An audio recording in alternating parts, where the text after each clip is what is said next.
दोस्तों, आपने गोदी मीडिया को तो देखा ही होगा, जहां एंकर कम बीजेपी के अनपेड प्रवक्ता ज्यादा लगते हैं। हर डिबेट में ऐसे घुसते हैं जैसे मोदी जी के पीआर ऑफिस से डायरेक्ट लाइव आ रहे हों। लेकिन आज जो वीडियो लेकर आए हैं उसमें इन गोदी एंकरों की ऐसी क्लास लगी है कि सुनकर आपकी आत्मा तक ताली बजा देगी। ऐसी घनघोर बेइज्जती हुई है कि टीआरपी की जगह अब इन्हें इंसल्ट रेटिंग मिलनी चाहिए। तो वीडियो को लाइक ठोकिए, चैनल को सब्सक्राइब करिए, क्योंकि यहाँ रोज होती है बीजेपी और गोदी मीडिया की पोल खोल एक्सपोज देसी स्टाइल में। चलिए अब शुरू करते हैं आज की मीडिया की सुपारी पिटाई।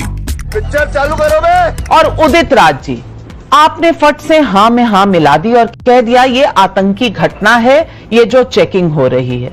सवाल आपके सामने है कि मुसलमानों के लिए अगर चेकिंग हो हर चीज की कि हर हलाल है कि नहीं, वो सही, लेकिन यहां आपको अभी तहकीकात हुई नहीं है, लेकिन यहां आपको सारे बयान मैंने सुनवा दिए, फिर भी आप सबको आतंकी बुलाएंगे क्योंकि वो हिंदू है। चड्ढा समझाओ, इसे समझाओ।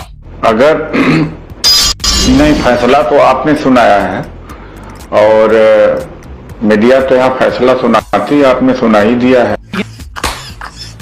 लेकिन ये जो प्राइवेट लोग हैं, ये हुड़दंगी हैं, ये कौन होते हैं चेक करने वाले भाई? क्या ये सरकार चलाएंगे? बोलो बोलो, टेल। सरकारी कर्मी करें तो। दूसरी बात है, एक नैरेटिव आप लोगों ने बिल्डअप कर दिया, हिंदू मुस्लिम हिंदू मुस्लिम। यहाँ हिंदू कोई है क्या? आपकी क्या जाति है? आप तो मतलब है कि यहाँ हिंदू कोई नहीं। अगर हिंदू होता तो इटावा में उस यादव को के साथ में बर्ताव होता। कौन दिन ऐसा होता नहीं जिस दिन दलित को मारा जाता है, घोड़ी पर चढ़ने से रोका जाता है, छुआछूत। मुसलमान तो नहीं उनके साथ में अत्याचार करते। सारा अत्याचार हिंदू धर्म के ही लोग तो करते हैं ना भाई। सारा अत्याचार सिर्फ हिंदू करते हैं। आप क्रोनोलॉजी समझ लीजिए। नहीं, अरे आप मेरी बात बोल रहे। उदित राज की बात सुन करके मुझे लगता है कि केवल हंसा जा सकता है। उदित राज की बातों में मुझे बड़ा आश्चर्य होता है। उदित राज कुछ और भी कह रहे हैं। एक मिनट राकेश जी, आपको रोक रही हूँ। उदित राज जी कुछ और भी कहना चाह रहे हैं। जी उदित राज। अरे हिंदू है कौन? अरे सुनिए, आपकी जाति क्या है आप बताइए। मुझे नहीं पता।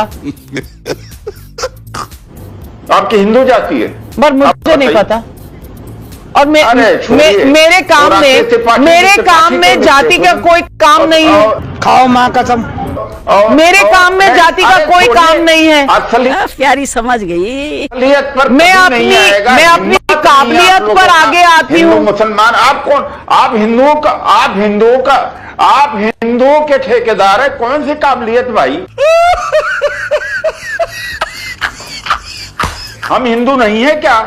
अगर हमें हिंदू होते तो हमें भी मीडिया में बोलने का मौका मिलता, हमें भी अखबारों में लिखने का मिलता। आपका कॉन्क्लेव इंडिया आप बोल तो रहे हैं सर, दलित नहीं बुलाया जाता है। आप बोल रहे हैं, आप लिखते भी रहते हैं, आपको इस देश में सांसद भी देखा है हमने। आपकी मजबूरी, आपको कोई नहीं, अरे कोई नहीं, ये तो मजबूरी है, कोटा है, संविधान है। जिस दिन संविधान नहीं रहेगा आप लोग तो हमें नाले की कीड़े के बराबर समझेंगे। बात तो सही है।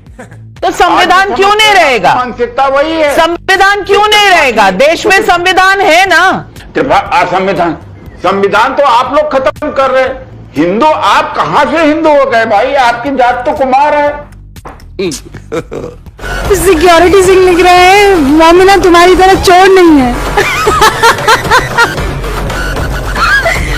कुछ कह दो मोमिना। ये लोग मुझे चोर कह रहे हैं मोमिना। नहीं, ये इनकी गलती नहीं है, ये चोर नहीं है। कुछ चीजें ऐसी होती हैं जो इन्हें चैनल आगे बढ़ाने के लिए मना कर सकता है, क्योंकि नौकरी तो करनी है भाई। बहुत से लोग, मैं खुद कहती हूँ, मेरे हस्बैंड खुद आपको गालियां बकते हैं। वाह दीदी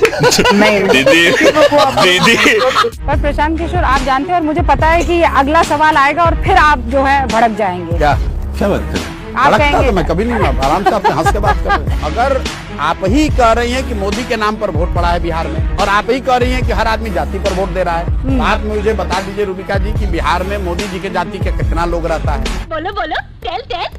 और अगर मोदी जी के जाति के लोग नहीं रहते हैं तो आप बिहार के लोगों के प्रति ये पूर्वाग्रह क्यों रखते हैं कि बिहार में लोग जाति पर वोट देते हैं? देखिए, अब मुझे पता था आप उस तरफ आएंगे। बिल्कुल आप लोग बिहारियों के प्रति पूर्वाग्रह रखते हैं। ऐसा मत कीजिए ना। कर्नाटक में जाकर मैं आपको पहले ही आगाह कर नहीं आगाह मत कीजिए। लगा चुकी थी। आप मुझे बताइए कि आपने कर्नाटक में जाकर कभी ये पूछा कि लिंगायत वो कालिका के रहते हुए आप लोग कैसे चुनाव जीते? वो क्या करता है रे? वो बदलाव जिसका आप जिक्र कर रहे हैं ना, जिस तरफ इशारा कर रहे हैं, वो तो हर वोटर चाहता है ना, हर 5 साल में वो बदलाव चाहता है। लेकिन वो ये कह रहा है कि ऑप्शन क्या है? अगर 2010 एक मजबूत ऑप्शन से अगर आप चड्ढा समझाओ इसे, समझाओ। लोग ये तो आप भी मान रहे हैं कि लोग बदलाव चाहते हैं। अब लोगों के पास 2 विकल्प है। बदलाव चाहते हैं कि बदलाव सत्ता में कौन है, नीतीश और भाजपा है, तो हटेंगे तो ये। अब जनता के पास 2 विकल्प है, या तो वो राजद का लालटेन जो कि 15 साल बिहार के जंगल राज के लिए जिसको लोग दोषी मानते हैं उसको वापस लाए, या फिर एक नई व्यवस्था, नया विकल्प, नया प्रयास जो शुरू हुआ है जन स्वराज का, उसको मौका दे। नहीं, पर एक और ऑप्शन है। क्या? वो ये भी तो चाह सकते हैं कि बीजेपी का चेहरा जो है वो सीएम के तौर पर आ जाए। वाह दीदी, वाह दीदी, दीदी।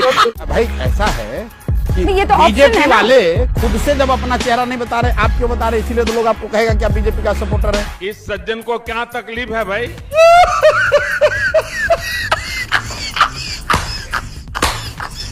नहीं, मैं तो ऑप्शन दे रही हूँ आप आपको। क्यों ऑप्शन दे रहे हैं जब बीजेपी वाले प्रधानमंत्री आकर भाई आप कह रहे हैं ऑप्शन 3 ऑप्शन है। आपने कहा या तो आरजेडी रहेगी, ऐसा है या फिर बिहार में तीन जेडीयू रहेगी। मैं कह रही हूँ आपके साथ साथ एक और ऑप्शन है ना। नहीं, मैं नहीं कह रहा हूँ। बदलाव सीएम के तौर पर भी तो हो सकता है। कैसे? कैसे? जबकि अच्छा सारे लोग ये कह रहे हैं कि उनकी तबीयत जो है वो खराब है, चलिए आपकी बात स्वास्थ्य उनका ठीक नहीं है। आप ये कह रहे हैं कि लोग ये कहेंगे कि एनडीए रहे, सीएम बदल दो, एक नया चेहरा, एक विकल्प।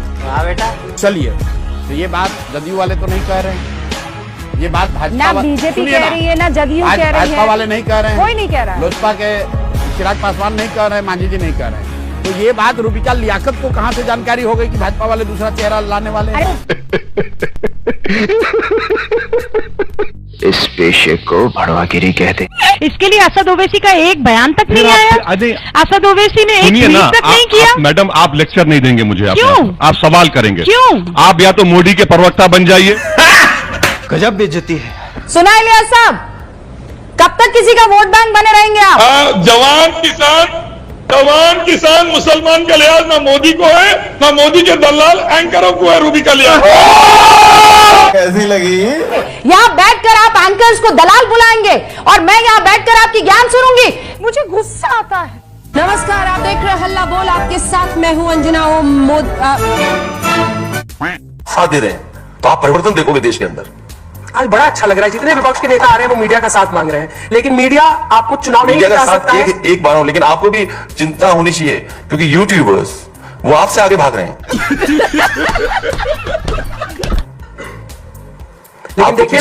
लेकिन देखिए ना कि अखिलेश जी को आज तक कई मंच पर आना पड़ता है। कुछ तो बात होगी, कुछ तो हस्ती में है हमारे कि आपको यहाँ पर आना पड़ता है। ये बात नहीं कहनी चाहिए आपको। नहीं सर, मेरा सिर्फ ये कहना है, बात नहीं कहनी चाहिए क्योंकि अगर मैं जवाब दे दूंगा तो वो खराब लगेगा। वो दोनों को खराब लगेगा सर। यूट्यूब पर लोग तरह तरह की बातें करते हैं, लेकिन क्रेडिबिलिटी के मामले में मेरा मतलब था कि क्रेडिबिलिटी की जब बात आती है तो आपको भी लगता है कि आज तक के मंच से मैं बोलूंगा तो ज्यादा लोगों तक हो सकता है मेरे से सहमत ना हो लोग, लेकिन यूट्यूबर्स और यूट्यूब चैनल्स पे लोग ज्यादा भरोसा कर रहे हैं।